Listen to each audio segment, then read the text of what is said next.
Good morning, wrestling fans. Welcome to PWR Today. It's Friday morning. It's finally Friday, September 9th, 2022. The man they call Meathead and the lovely Linda K. Welcome back, Linda K.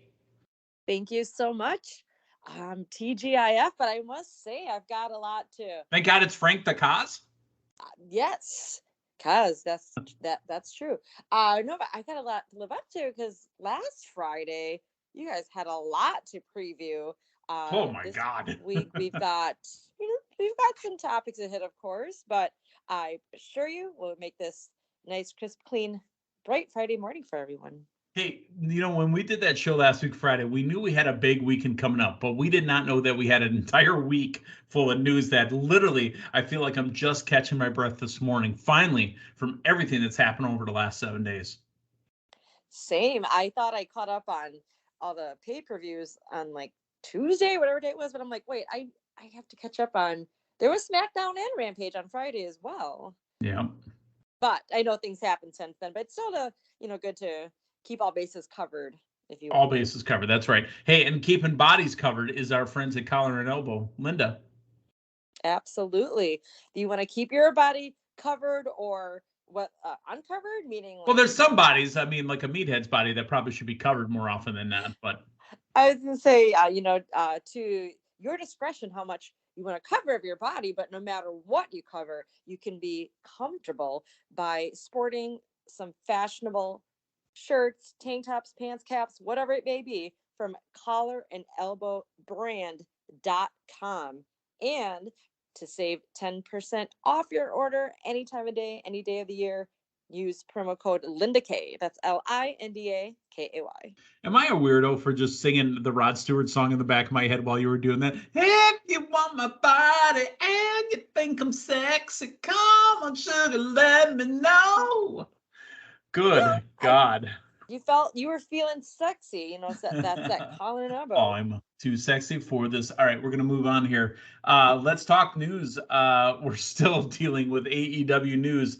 CM Punk has suffered a torn triceps at All Out, and while he was still stripped or had the belt removed from him and technically suspended, CM Punk is out for the foreseeable future, finishing the match, but torn biceps on CM Punk.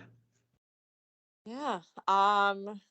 So if there wasn't the media scrum where all of this came about, if there wasn't that post-scrum interaction, maybe that's why he was more irritable too. I mean, to be honest, the man's straight edge, so that's how he deals with pain. Right. Again, I know me and Matthew touched on it this week. We still want to know what was in those cans. But if there wasn't, the controversy that happened this week, that would have been two recent times where an injury would have forced him to give up the title, like pretty much right after winning it. So I would just want to touch base on, I thought about it as well when you and Matthew were talking about his recent pickups for our draft. How very lucky. It's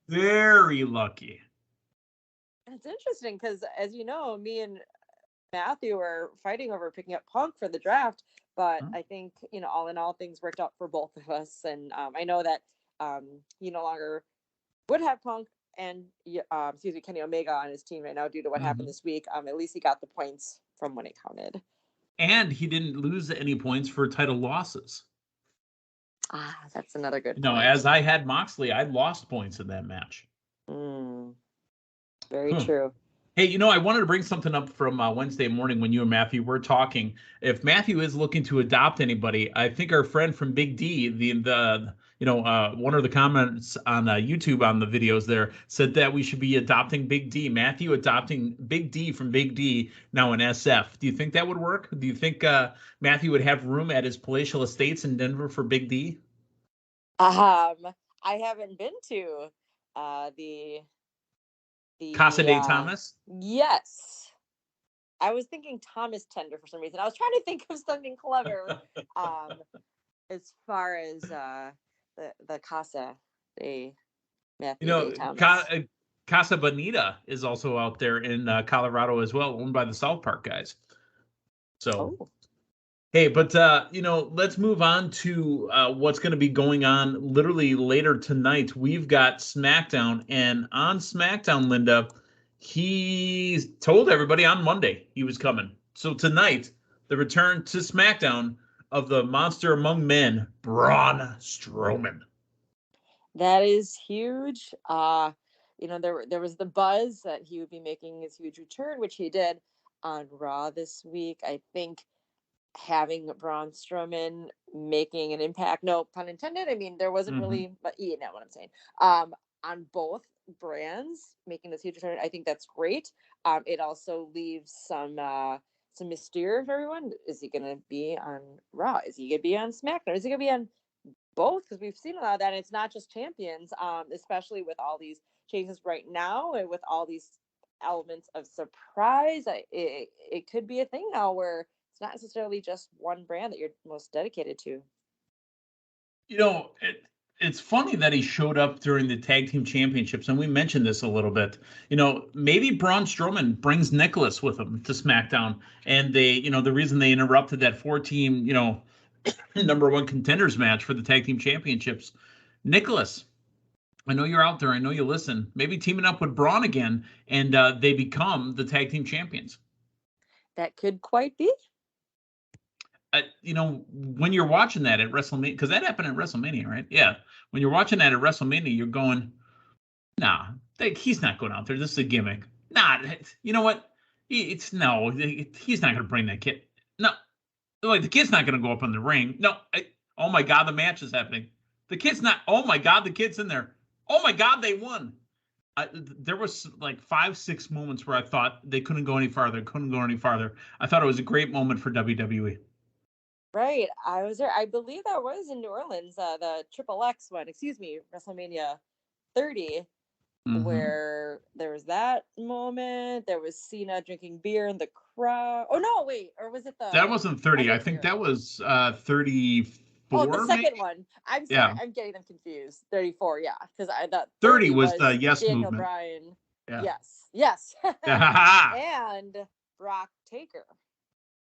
Yeah, Brock Taker. That was the with the Taker guy with his eyes that bugged out when Taker lost. So yes, I got it a little confused. Because when you're down there on Bourbon Street, there might be some things that might make you. We have some videos up at PWR, don't we? Of people wandering randomly around Bourbon Street looking for Cody Rhodes. I think. Matter of fact. So. Yes, that's very true. Also, the place. Hit us up on the YouTube page, PWR 360. Oh, but also just where we had the largest shenanigans party ever was at 34 as well. Wow. New Orleans, baby. What's New Orleans?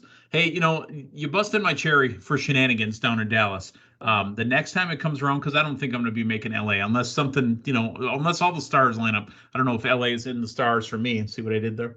But if we can make it towards Vegas, if we can make it towards New Orleans, I think the man they call Meathead might have to show up one more time for one of those. Oh, you got Philly for 40. Philly, you know what? Maybe there'd be a cheesesteak in my future. Eat at Geno's, or what's the other one? Pat's. Are you a Geno's or a Pat's girl?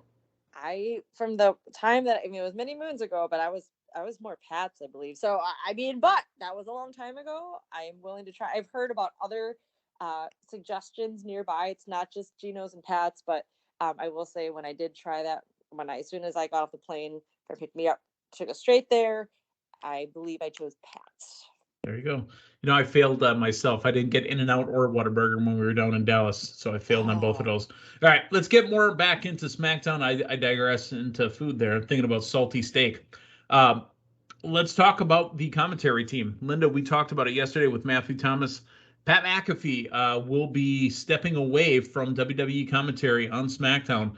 Do you believe it's Corey Graves, or is it somebody else filling in for him?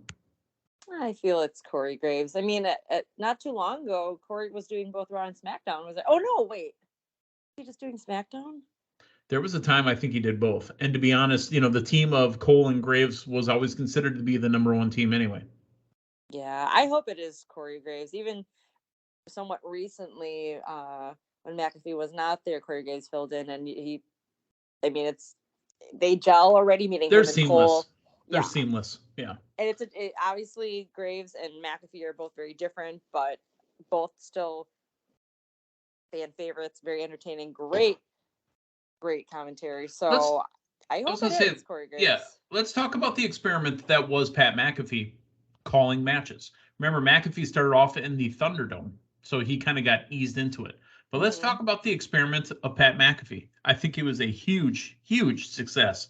McAfee, again, not leaving WWE because he was unhappy or bored or didn't want to do it anymore or was fired. McAfee got a huge opportunity to do College Game Day on ESPN, and he's got a multi-year deal now with ESPN. Triple H putting out the statement that says, look, Pat had this amazing opportunity. We're not going to stand in his way. He's still part of the WWE family, but for the foreseeable future, Pat McAfee no longer with WWE and SmackDown. Yeah. Oh my goodness. I know who it can be. Linda Kay? On SmackDown, no? Okay. Yeah? Ooh. Remember when Dio Madden Yeah. was doing Raw? Yeah. I mean, there's a guy, Dio Madden. He got taken off of Raw after getting beat up by Brock Lesnar, I think, if I'm not mistaken. That's when, you got the stage, and that's when the Raw commentary team was off to the right of stage, stage left. Right.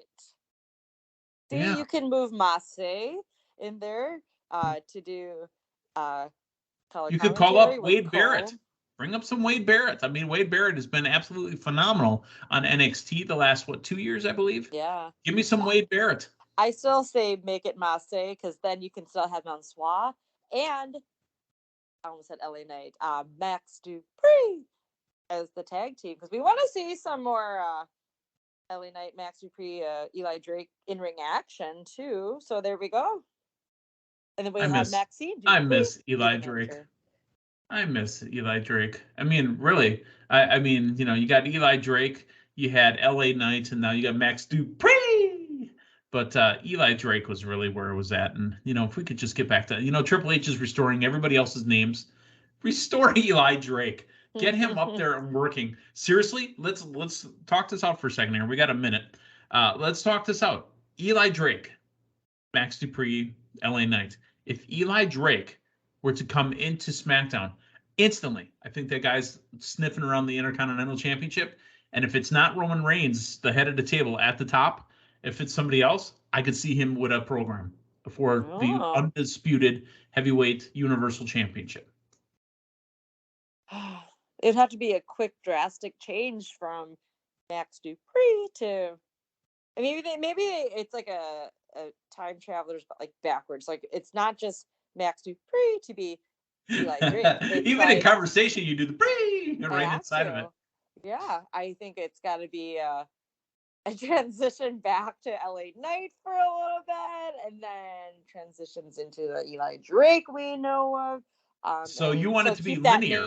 He's got to go backwards. Impacts me. Yeah. Okay.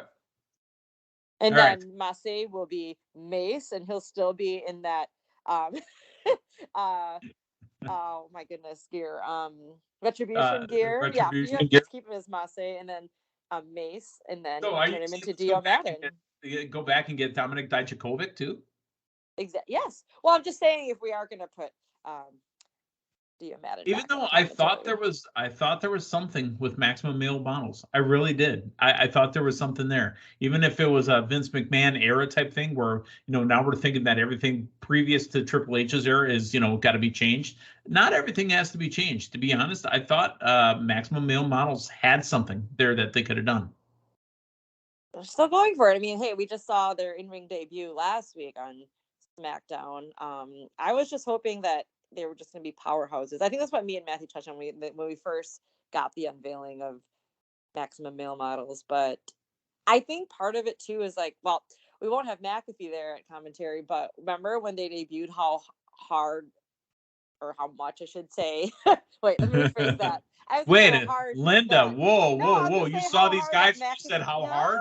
No. I said how hard that McAfee was pushing them. I don't mean pushing. Wait. Matthew was how hard he was pushing? No, McAfee. Oh, McAfee. Yeah. Wow. Linda. No, I just meant, but I think he was as legit into it as we were. And I'll tell you what, this is probably a first time in an audio podcast I can see how red you are in the face. No, I am motioning with my hands trying to explain myself. Whoa. You're motioning with your hands? All right. Making my point. Okay. Linda K. Wow. I'm starting to blush a little bit myself. All right, let's talk a little bit more about SmackDown. We got to see what happened after, Solo Sikoa has debuted at Clash at the Castle. Are we going to hear more? Is he, because again, Matthew technically also got some points for the Usos showing up at the Clash at the Castle because they said the Bloodline does it again, which infers that Solo is Bloodline, therefore getting an Usos appearance. But his name is Solo. Sorry. Sikoa. Thank you. Not. We'll have to see what happens tonight. The accounting firm of Dewey, Cheatham, and Howe can go backwards and remove points. Well, I'm just curious to see how it will go tonight on SmackDown with Solo there, and with the honorary who's still in the mix as well. I mean, technically, honorary Uso should be getting them appearances points, but he's honorary, not actual. So we're going to find out. We do know that the Usos are the Usos, and Solo is the brother of Jimmy and Jay. So, I mean, that one's easier to swallow, than, say, giving points to Sami Zayn for appearance points. And then finally, what's going on with Drew McIntyre and Karrion Kross and Tyson Fury singing American Pie? What's going on with that? I heard that was by accident, that the feed was supposed to be cut off at that. Did you hear point. Drew say, are we still on the air? I don't know. I'm just having a laugh here. Yeah. Yeah. Well, that was interesting as well. I think I even saw Sheamus tweet something about that, saying like it was something about Drew, and he was saying something like, and you can't sing or something like that. Yeah, it was something funny, but I digress. I'll tell you what, to be honest, I know I'm not the only one. I asked Matthew this too. When he started singing long time ago, I said, in a galaxy far away, Naboo was under an attack. I go to Weird Al Yankovic and, this here Anakin guy, the Star Wars saga. All right. Enough on SmackDown. Let's talk about Rampage coming up tonight. Remember, it was taped on Wednesday in Buffalo. Buffalo also playing last night. Big week in Buffalo. They had NFL kickoff last night as well. Here's the match. Ozzy Osbourne. Sorry. Go ahead. WWE Hall of Famer Ozzy Osbourne performed at halftime. Do you know I used to call him Oswald and found out that his name is actually John? No. Yeah, John Osbourne. That's his name. Sammy Guevara and Darby Allin will be in a Grand Slam Tournament of Champions match. We've also got Serena Deeb and Madison Rayne. Samoa Joe will have a promo, and so will Powerhouse Hobbs and Jade Cargill and Miro. And then finally, the main event, Claudio Castagnoli and Dax Hardwood for the Ring of Honor World Championship. Your thoughts coming up tonight on Rampage? A lot of exciting matches there. I thought it was a great Dynamite, considering there were talents on there that maybe would have been on, but not. I know you and Matthew touched on that yesterday, but just highlighting certain things with Daniel Garcia, Daniel Bryan. And I was just going to say that this Rampage, it could have been a part of Dynamite, some of these matches that you're mentioning. So I'm excited to see that. We are getting closer to Grand Slam, and having the matches for that tournament in Rampage is a great thing as well. Absolutely. Well, Linda, that's the week. Again, I feel like we talked about 2 months worth of wrestling in the last 7 days. Finally, a slower Friday. I mean, not that it's slow at all. We got 2 shows tonight, and we're going to have a big show coming up on Monday on Raw as well. So, and I also, for those in central Wisconsin or Merrill, right? Don't want to drive close by. Yes, in Merrill, Wisconsin, tomorrow night. It is GLCW rockin', and I know you and I talked about this week as well, but we have Leif Cassidy, nice, Uncle Al, that will be our special guest for GLCW rockin' up in Merrill, Wisconsin. I'm stoked for that. I know the front row is already sold out, but I know there's still some seats left, so blizzardbrawl.com. Lock in those tickets, of course, at the door. It's 7:30 bell. Nice. Exciting. Well, Linda, keep on going, keep on trucking. That's what they used to say in the 70s. Keep on trucking. Keep on going. Make sure that you're doing all your GLCW stuff. Say hello to Uncle Al for me. Don't bother asking him about the White Castle shirt anymore. I feel like I bugged him enough in 2022 as it is. So hello to the Popcorn Night, David Hero.